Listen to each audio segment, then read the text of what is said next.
Good evening, ladies and gentlemen. I thank the Sheikh Salama bint Hamdan Foundation for inviting us here today. To start with, the history of Qasr al-Hosn is inseparable from the glorious achievements of the Al Nahyan rulers of Abu Dhabi. It is under their leadership that the Emirate of Abu Dhabi emerged from a tiny fishing village in the middle of the 18th century to the paramount political and economic power in the beginning of the 20th. And it was in accordance with this changing historical scenario that the Qasr al-Hosn also evolved and emerged from a tiny mud tower to an imposing castle in the beginning of the 20th century. I will quickly go through each of the reigns to trace the political and economic emergence of the emirate side by side with the emergence of the Qasr al-Hosn. Sheikh Shakbout laid the foundation of a vast emirate, but more importantly, he laid the foundation, or rather he evolved a style of leadership which was based on military prowess, statesmanship, gallantry, and powers of mediation that was followed by all his successors through the history of Abu Dhabi.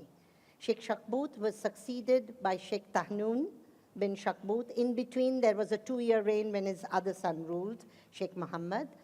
Sheikh Tahnoon was described as a chief of superior talent. Both father and son could be proud of their achievements in carving out a powerful and prosperous sheikhdom during this period. It was the island inhabitants also reoriented their lives towards the sea and took a large share in pearling, fishing, and trading. As a result, Abu Dhabi became the principal port of the Benias by 1831. Quite a change over the last 70 years. What was a tiny fishing settlement becomes the principal port within 70 years. But while the Yasis on the coast had reoriented their lives to the sea, the land-based Benias in the interior didn't neglect their Bedouin heritage. They were noted for their military prowess, and they were still having the finest breeds of camel. One interesting development during Sheikh Tahnoon's reign was the growing involvement of the British in the region. They signed the 1820 General Peace Treaty. One positive effect of this was British officials who were posted in the Gulf realized they knew nothing about the area and its people, its geography, tribes, government. They knew nothing. So what the British officials started doing was they regularly paid visits along the coast to the various emirates, met the rulers, met the people, and collected a lot of information, which are eyewitness accounts and which today form part of the British Archive. Side by side, the Bombay government ordered the Bombay Marines to carry out naval surveys. And as a result, we have some sketches. There were no cameras in those days. So there were sketches of the first sketch of the Emirate of Abu Dhabi, the first sketch. This is the first chart of 1823, which shows Abu Dhabi village and a close-up of the village. And then 10 years later, we see, again, Abu Dhabi town built of date mat huts along the shore and a little inland, Qasr al-Hosn, a close-up view of Qasr al-Hosn. The resident described Abu Dhabi during this time as a town built of palm front houses. There was not a single other stone structure but the ruler's fort. That was the only stone structure. But in the midst of desert expanse, it was a distinctive landmark. Sheikh Tahnoon was followed by Khalifa bin Shakbout. During his time, Khalifa was an equally powerful ruler. He raised the confederacy of the Benias. He made it one of the most powerful of the inland and maritime communities. One of his greatest achievements was to unify the interior tribes, and over whom he established his supremacy. As a result, during Sheikh Khalifa's time, his influence far surpassed that of the other rulers of the coast.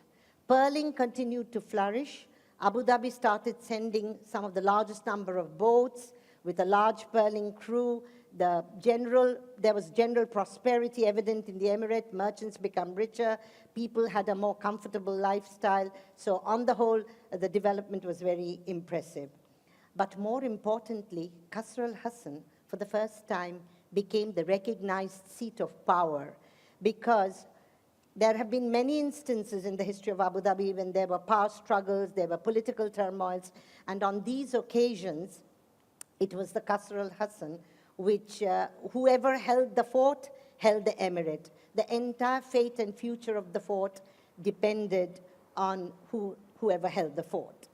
There is no sketch available for Qasr al-Hosn in the British documents, but there is a description which still continues to say that Abu Dhabi is still a settlement of date mats and palm frond huts, which a few shells and rockets can destroy, but the ruler's fort was a fortified residence. It was a strong structure. Sheikh Shakbut was followed. The next ruler was Sheikh Zayed bin Tahnoon. Sheikh Zayed came to power in 1845 when he was in his early 20s, perhaps the youngest ruler of the region. But his reign was marked by heroic exploits, and he made himself the paramount power on land. All the inland tribes submitted to his authority. During his reign also, pearling continued to flourish. There were more number of traders, and the bazaars and the souks increased. But once again, it's surprising that the British sources are rather silent. We don't hear anything about Sheikh Qasr al-Hosn during his reign. But as per oral history, it was Sheikh Tahnoon who built the first two-storied structure. It is on record that in 1850, to acknowledge the growing importance of Abu Dhabi, politically and militarily, he ordered improvements and expansions. We do not have an image, but Sheikh Saeed bin Tahnoon scored a brilliant victory over the Saudis, and he built a fort in Anka. This is the image of Anka Fort. Looking at it, one can get an idea of perhaps the style of renovations that he must have carried out in Qasr al-Hosn. Sheikh Zayed bin Tahnoon was succeeded by Zayed bin Khalifa, famously known as Zayed the Great. His was the longest reign in the history of the Al Nahyan family. He ruled for 54 years, and it was during his reign that Abu Dhabi became the paramount political and economic power. It reached the zenith of its prosperity. Abu Dhabi was sending the largest number of boats, and the income of the emirate was highest during this period. Sheikh Zayed enjoyed a commanding position amongst all the tribes, and his influence and jurisdiction stretched from Dhafra to Dahira, far surpassed the borders of his emirate. He was described as an Arab sheikh of the type that has become legendary in the Middle East. It was during his reign that the Qasr al-Hosn was first photographed by an American missionary called Samuel Zwemer in 1901. Zwemer described the Qasr al-Hosn as an imposing castle. So in accordance with Abu Dhabi emerging as the paramount power, Qasr al-Hosn also has emerged from a mud tower to an imposing castle. The following year, Sir Percy Cox visited Abu Dhabi when Sheikh Zayed was well past 80 years old. In his honor, Sheikh Zayed gave a display of horsemanship with his sons. This picture shows him just dismounted from the horse, and his sons are there. 1904, the famous German traveler Hermann Burkhardt came to Abu Dhabi, and he left behind, he was a guest of the ruler for 6 days, and he has left behind some of the most famous pictures of Zayed as well as his fort. This is the famous picture of Zayed holding his open-air majlis, Sheikh Zayed with his sons. Now, Sheikh Zayed was succeeded in 1909. After him, 4 of his sons ruled in succession. They ruled from 1909 to 1928. Qasr al-Hosn was described as the paramount structure which dominated the capital's landscape. It was described as a rectangular fort with towers in the corners.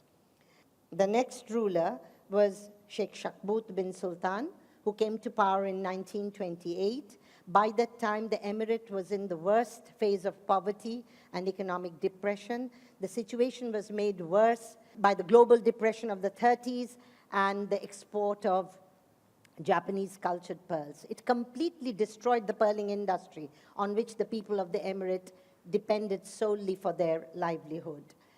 But the turning point came in 1939 when Sheikh Shakbout signed his first oil concessions with PDTC. This constituted his first independent income, and he devoted part of that income to renovate the Qasr al-Hosn. He built a huge fort around the old fort. When completed, it was a large structure in the style of old Arabian fortifications. By the 50s, there was another turning point. ADMA got the offshore concessions, and with the royalty payments from PDTC and ADMA, Sheikh Shakbout launched another phase of renovation. And now what we see is Qasr al-Hosn, the distinctive white painted ruler's palace in the 1950s. In the 50s, Sheikh Shakbout also added a decorative arch and a gateway in front of the Qasr al-Hosn in 1950s. And his police force is seen. Behind the wall, you can see the oldest surviving tower of the Qasr flying the Abu Dhabi flag. After oil started flowing, more government space was required. So Sheikh Shakbout built 2 villas in order to make room. After this, we come to the next reign, that of Sheikh Zayed bin Sultan. I love this quotation that Sheikh Shakbout had a dream to make the emirate, his emirate, into a paradise, but it was left to his brother, Sheikh Zayed, to translate that dream into reality. Sheikh Zayed came to power, became the ruler in 1966. He did not live in the palace, although he had his office there in one of the villas. And in the other villa, the Center for Documentation and Research was housed after its establishment in 1968. In the 1970s, Sheikh Zayed launched a massive program of renovation of the fort. And after the renovation, this is what Qasr al-Hosn looked like in the 70s. Then again, in another phase of renovation. By the time the renovation work was completed, the whole fort with all its wings housed the Center for Documentation and Research. This is Qasr al-Hosn in the 1990s. In 1998, the Center for Documentation moved out to its new premises. But Qasr al-Hosn stands today as the everlasting symbol of the glorious achievements of the Al Nahyan rulers, a silent testimony to Abu Dhabi's history and heritage. Thank you.